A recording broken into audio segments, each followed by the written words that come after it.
રામ રામ. આજે એક વિશિષ્ટ પ્રકારના મહાદેવજીના દર્શન અર્થે આવ્યા છીએ.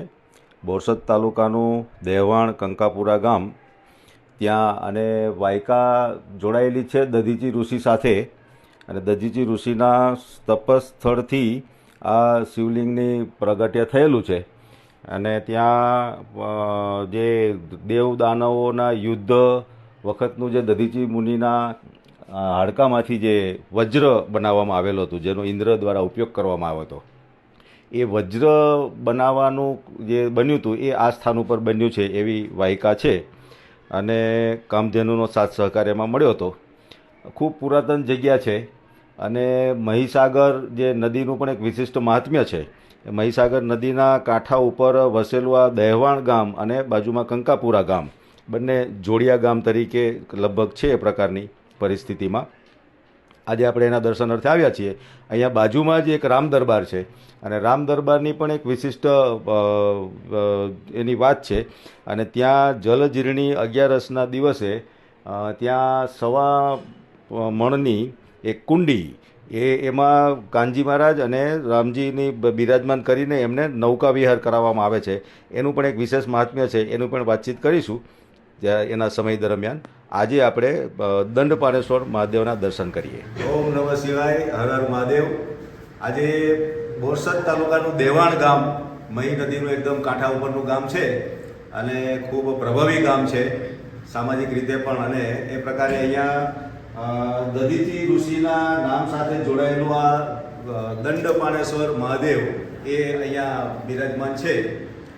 5000 વર્ષ ઉપરની ઇતિહાસ આ સ્થાનો છે.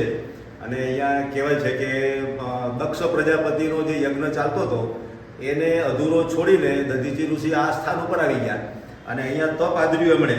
અને તપના ફળ સ્વરૂપે આ શિવલિંગ સ્વરૂપે મહાદેવ સ્વયં અહીંયા પ્રગટ થયા. અને એનો ખૂબ મોટો ઇતિહાસ છે.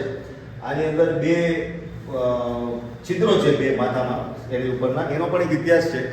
અહીંના પૂજારી સેવા કરવા માટે વડોદરાથી આ 1 મહિનો અહીંયા આવતા હોય છે, શ્રીમાન ભાવેશભાઈ. અને એમની પણ ખૂબ મોટી સેવા અહીંયા હોય છે. હમણાં પ્રાથમિક વાતચીતમાં 2-3 ઉલ્લેખ એમણે કર્યા, પણ એમને વાતચીતમાં આપણે જાણીશું પ્રશ્નો દ્વારા. તો આ ભાવેશભાઈ, આપ અહીંયા કેટલા વર્ષથી સેવા પૂજા માટે આવો છો? લમસમ 24 વર્ષથી. 24 વર્ષ. અચ્છા. અને અહીંયા વારસાગત પૂજા છે કે?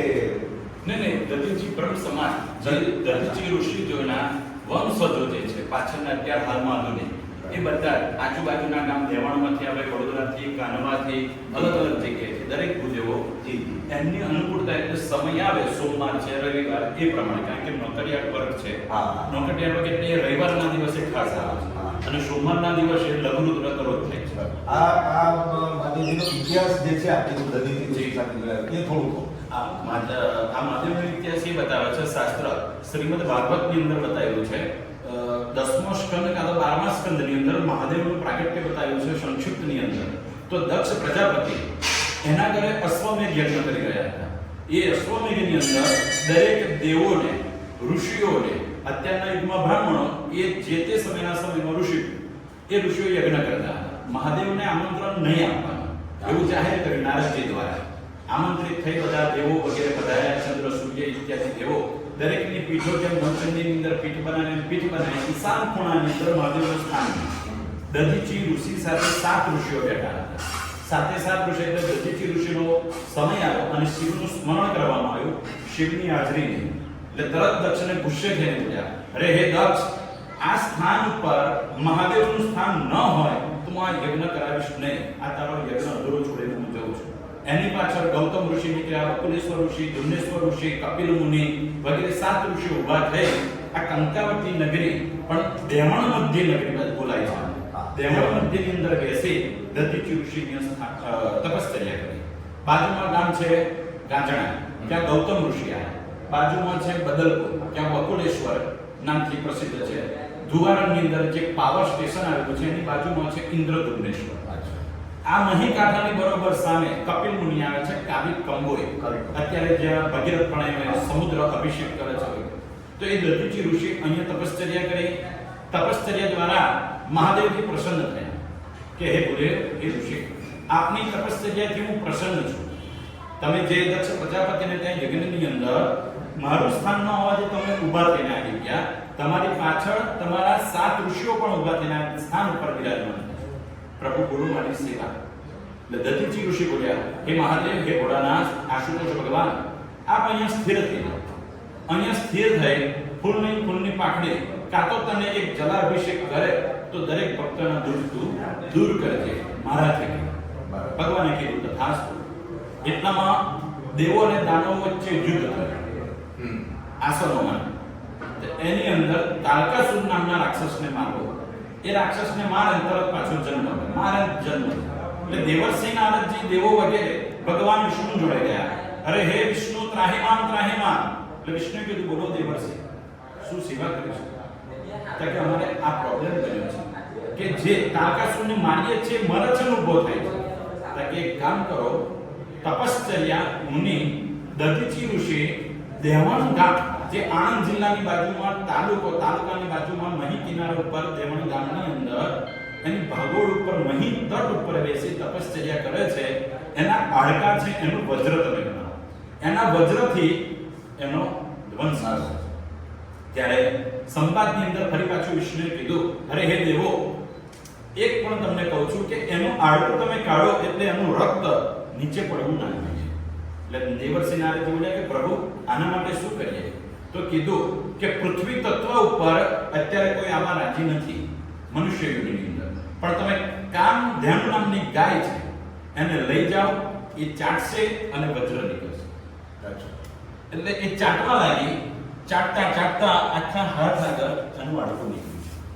અને એ ગાય, આ શિવલિંગ હતું, આજુબાજુ ઘાસ હતું, પાછળનો ભાગ એનો જમણા પગનો એ એને પછાડે અને ઓટોમેટિક એનું દૂધ પણ નીકળી જતું ત્યાં આગળ. ચારે ચાર આંચળમાંથી લિંગ ઉપર. અને 2-4 વખત પછાડ્યું એટલે પાછળની ખરી આવે. એટલે આ રીતે એની થઈ ગઈ. 2 છિદ્ર અહીંયા બતાયા છે. એ ગાયની ખરી આવેલી છે, આગળના એના નખ આવેલા છે આ ભાગની અંદર. પછી એ હાડકું કાઢ્યું, વજ્ર બની ગયું. ગાય પાછી ફરી એટલે એણે જોયું કે મારો મહાદેવ છે, મારો ભોળાનાથ છે. એની જોડે ક્ષમા યાચના કરવા લાગી કામધેનુ નામની ગાય. હે મહાદેવ, હે સ્વામી, હે ભોળાનાથ, આવું કઈ રીતે પ્રાયશ્ચિત કરું? મને ખબર નથી. આ બાજુ રાક્ષસને મારવો છે, અહીંયા હાડકાની જરૂર છે, ટીપુ નીચે પડવું ના જોઈએ, મારે આપવાનું છે. શિવજી પ્રસન્ન થઈને કીધું, હે દેવી, તમારે કોઈ ભૂલ નથી, તમે જે કર્યું છે બરાબર કર્યું છે. પણ એ ગાય માતા કામધેનુ નામની ગાય પ્રાયશ્ચિત કરવા લાગી. એટલે એની જીભ બહાર કાઢી અને આ જગ્યા ઉપર બેસવા લાગી. એટલે અહીં જીભ જેવો આકાર છે. પાછળ પણ એના પાછળના ભાગે ત્યાં એટલે ચોફેર ગોળ એ જીભ ચાટવા લાગી, લોહી પડ્યું. એટલે ભગવાન પ્રસન્ન થયા. અરે હે દેવી, હવે બસ કરો, તમને ક્ષમા આપું છું, તમે મુક્ત થાઓ. એટલે ત્યારબાદ એ ગાય પાછી ફરી ગઈ. અને જે તે સમયે એ કામધેનુ નામની ગાય સાયંકાળ અને પ્રાતઃકાળે આવે એટલે 4 વાગ્યાનું દૂધ અહીંયા ઓટોમેટિક કરે. અને બીજા નંબરે આ જગ્યા ઉપર જે આવે છે, અમારા બ્રહ્મ સમાજની અંદર ઘણા બધા લોકો છે કે એનો ઇતિહાસ એવો છે કે 3 વ્યક્તિના પત્નીઓને કેન્સર થયેલા છે. એ કેન્સર મટી શકે એમાં પણ હું આવી ગયો છું. એમાં અમારા દાદા છે, પાછળ વર્ષો જૂના છે. જેનો ઇતિહાસ કઈ સાલમાં થયો, શું હતું એ કે જે મોટી હોસ્પિટલોમાં ડોક્ટરો છૂટી ગયા, એમની સેવા કરો, બધું થશે એમ. ઘરે લાયા, બંને જણ બેસીએ. મારે પહેલા એમનું જો કેસ હતો, કીધું કે લોટું દૂધ ચડાવો, 100 લીટર મૂકો, હવા 100 લીટર. અત્યારે બેન અમારા સમાજમાં બધે જ હરે કરે છે, બધું જ જમે છે. મારા પત્નીને પણ એવું જ છે, પગનું કેન્સર, એ પણ હરે કરે છે. એ મહાદેવની કૃપા છે. દેશ પરદેશની અંદર કોઈ બાધા રાખે કે મારા વિઝા આવી જાય, મારે 2 નંબરમાં જો આ રીતે, તો કે મહાદેવ તારું આ કામ કરીશ, એ પણ અત્યારે છે. અને અમાસના દિવસે 11,000 જે આની બાધાથી ન જઈ શકાય, જે જેલમાં પૂરાઈ ગયેલી વ્યક્તિ એ છૂટી ગઈ, એ કહે છે મારે 11,000 કમર ચડાવવા છે, મને મહાદેવે આપ્યું છે અને મારે ચડાવવું છે. આ ઇતિહાસની અંદર મહાદેવ ઘણું બધું ઇતિહાસના આમાં મહાદેવજીના ચમત્કાર પણ છે. ચમત્કાર ઘણા છે. અત્યારે આ કળિયુગની અંદર એ ચમત્કાર જ લાગે. પણ મહાદેવજીના આશીર્વાદ છે આપણા માટે. તમે કીધું કે આપણા પત્નીને કેન્સર હતું, એમ્સમાં દાખલ કરેલા હતા, અને અહીંની સેવા પૂજાના આશીર્વાદના કારણે સ્વસ્થ થઈ ગયા. સ્વસ્થ અત્યારે હરે બહુ સરસ. આની સાથે બીજી કોઈ વાયકાઓ જોડાયેલી આજુબાજુ? આની જોડે બીજા 5 શિવલિંગો બહાર છે. જી હા, એ પણ બહાર સ્વયં જ છે. અહીંયા જે બિરાજમાન છે માતાજી છે હા, એક આ પાર્વતી માતા છે.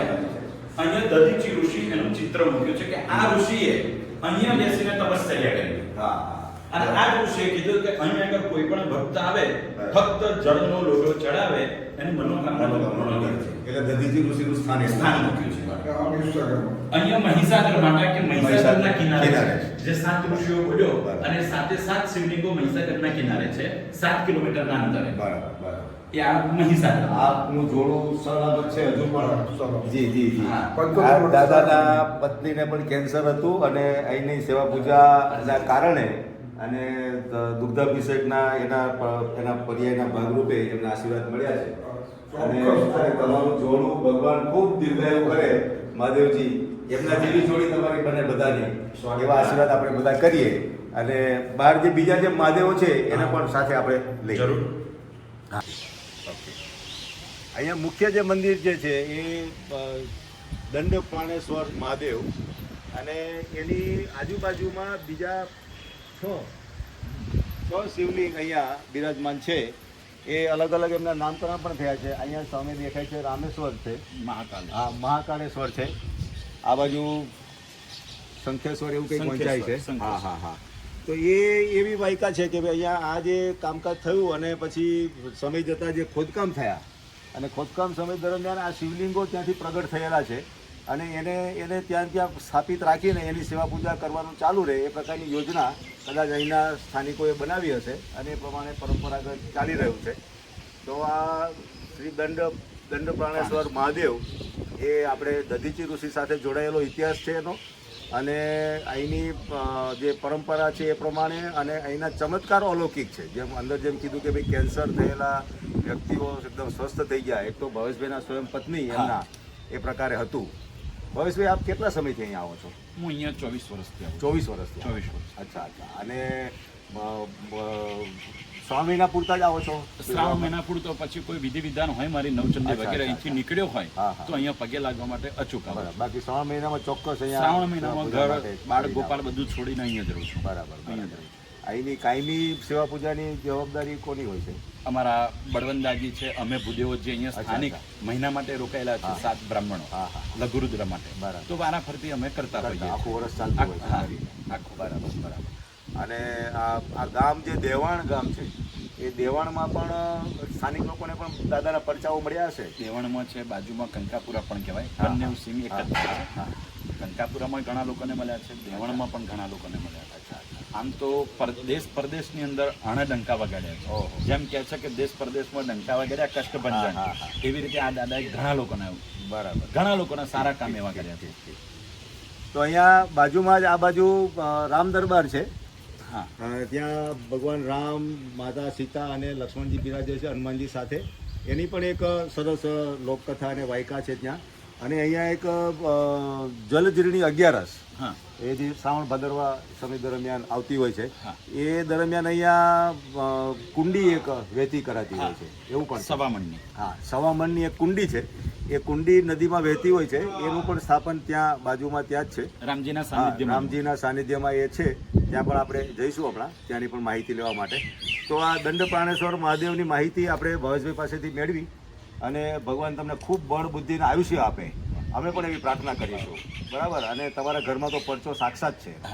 બરાબર. તમારા વારસામાં પણ, તમારા બાળકોમાં પણ એ ઉતરે એવી પણ દાદાને પ્રાર્થના કરજો ખાસ કરીને. જરૂર. અને વર્ષો વર્ષ પેઢીઓ સુધી આ ચાલતું રહે એવી અપેક્ષા સાથે દંડપ્રાણેશ્વર મહાદેવના ચરણોમાં આપણે બધા આ બાકી જે કે શ્રાવણ મહિનાના દિવસો વધ્યા છે, આશા અપેક્ષા સાથે પ્રાર્થના કરીએ કે આખા સમાજમાં, રાષ્ટ્રમાં અને વિશ્વમાં સુખ, શાંતિ, સમૃદ્ધિ અને સૌહાર્દપૂર્ણ ભાવ આખા વિશ્વમાં પ્રસરે અને ભારત એનું કેન્દ્ર બને અને ભારતમાંથી આખા વિશ્વના કલ્યાણ માટેની જે ભાવ છે એ પ્રસરિત થાય એવા ભાવ સાથે આપણે ફરી પછી નમન સાથે અને ભવેશભાઈને એક કામ સોંપીએ કે હવે પછીના દિવસોમાં રાષ્ટ્ર અને વિશ્વના કલ્યાણ માટેની પ્રાર્થના સાથે આપ અહીંયા જે કંઈ પણ અભિષેક કરો એ બોલતા બોલતા કરજો એવી અમારી અપેક્ષા છે.